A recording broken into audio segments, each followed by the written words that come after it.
అందరికీ నమస్కారం. ఈరోజు గూడూరు మండలం గుడిపాడు గ్రామంలో డోర్ టు డోర్ కార్యక్రమం మేము ఈ ఊరికి సందర్శించడం జరిగింది.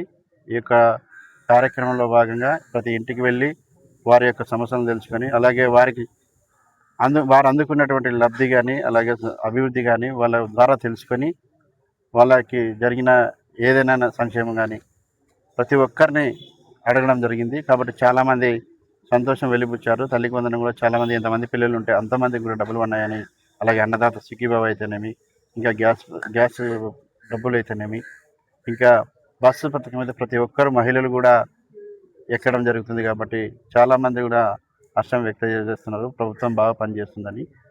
కాబట్టి ముఖ్యంగా నిన్న చనుగొండ్ల గ్రామంలో మేము డిఎస్సిపై అక్రమాలు జరిగామని చెప్పేసి అందరూ రాష్ట్ర వ్యాప్తంగా ధర్నాలు చేపడుతున్నారు, దీక్షలు చేపడుతున్నారు. అంటే మేము ఛాలెంజ్ ఇచ్చినాం, నేను మా కన్వీనర్ గారు అయినటువంటి సురేష్ గారు.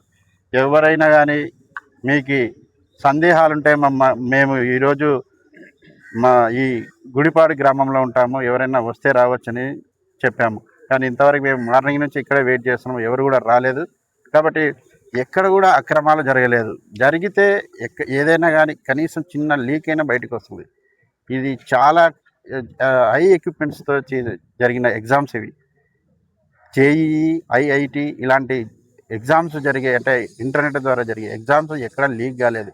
కానీ ఏదో ఒక ప్రభుత్వంపై బురద జల్లాలా, ఎలాగైనా దాన్ని బదనాం చేయాలని చెప్పి ఒకే ఒక కాన్సెప్ట్తో వైఎస్ఆర్ పార్టీ, వైఎస్ జగన్మోహన్ రెడ్డి గారు వాళ్ళ నాయకులు చేస్తున్నటువంటి ఒక కుట్ర తప్ప ఎక్కడ కూడా ఎటువంటి అవినీతి అక్రమాలు జరగలేదు.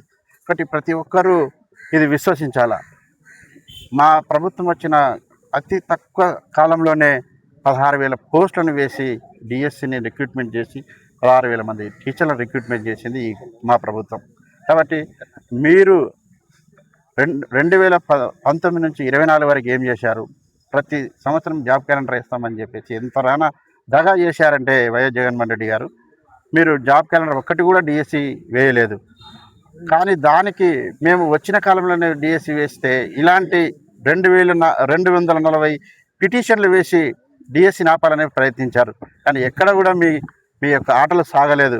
కాబట్టి డిఎస్సి వేసిన తర్వాత, డిఎస్సి రిక్రూట్మెంట్ అయిన తర్వాత టీచర్లు పోస్టింగ్లో దాదాపు సంవత్సరం అవుతుంది.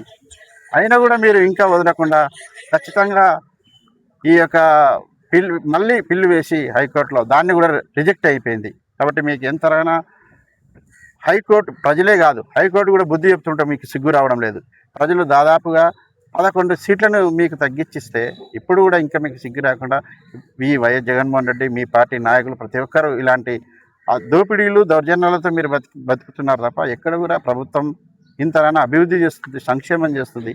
ఎక్కడైతే వాళ్ళకి మంచి పేరు వస్తుందని చెప్పేసి మీరు ఈ యొక్క నిర్ణయాలు తీసుకుంటున్నారు, తప్పుడు నిర్ణయాలు తీసుకొని ప్రజాస్వామ్యాన్ని అభాసుభాపాలు చేస్తున్నారు తప్ప ఎక్కడ కూడా మా మెగా డిఎస్సిలో అవినీతి అక్రమాలు జరగలేదని, మా లోకేష్ గారిపై నిందలు వేయాలని చూస్తున్నారు. కానీ ఎక్కడ ట్రాన్స్పరెన్సీ జరిగింది. కాబట్టి మేము ఈరోజు చర్చకు సిద్ధమని చెప్పాం. ఎవరైనా కానీ ఒక్కరు కూడా రాలేదు.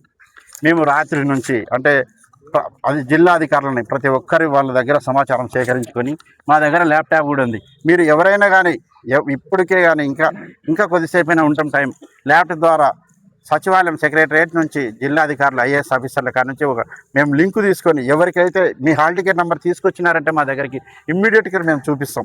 మీకు ఎందుకు జాబ్ వచ్చి లేదు అని కూడా జిల్లా స్థాయి అధికారులు కాదు, మేమే, ఒక ఎమ్మెల్యేగా నేనే చెప్పగలను. అంటే ఇలాంటివి మీరు ఎంత రానా చేస్తున్నారంటే. కాబట్టి ముఖ్యంగా మీరు తెలుసుకోవాల్సిందే, ఈ రాష్ట్రాన్ని అభివృద్ధి పరిచే విధంగా మీరు మాట్లాడాలి తప్ప ఇప్పుడు వైఎస్ జగన్మోహన్ రెడ్డి ఒక నిందితులను పరామర్శించడానికి వస్తున్నారు. ఎవరైనా కానీ ఎక్కడైనా కానీ రాష్ట్రంలో సీఎం క్యాండిడేట్లు ఎవరైనా కానీ, అంటే ప్రతిపక్ష నేతలు వాళ్ళ బాధితులని పరామర్శించడానికి వస్తారు. కానీ మీరు ఇలాంటి నికృష్టమైన చేష్టలు చేయడానికి, అంటే నిందితులను పరామర్శిస్తున్నారు.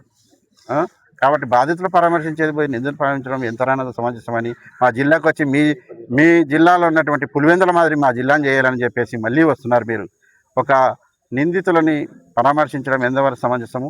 ఎస్సీ, ఎస్టీ, బీసీలు, మైనార్టీలను అని చెప్పి కొన్ని ప్రభుత్వం లేకొచ్చి తర్వాత వాళ్ళని కాలదన్ని అందరి దళితులని, అలాగే బీసీలని, మైనార్టీలను, ఓసీలని ఎంతోమంది చిత్రవద చేసి అలాగే ఇసుక, మద్యం దోపిడీలు, దౌర్జన్యాలతో మీ పాలన 5 సంవత్సరాలు మీ పాలన జరిగింది. కాబట్టి అలాంటి పాలనగా చెమటగీతం వాడి మాకి 164 సీట్లను కేటాయించిన ఈ రాష్ట్ర ప్రజలకి ఎంతో మా ప్రభుత్వం సేవ చేస్తుంది. కాబట్టి ఎక్కడైనా తెలుసుకుంటే మంచిదని తెలియజేస్తున్నాను.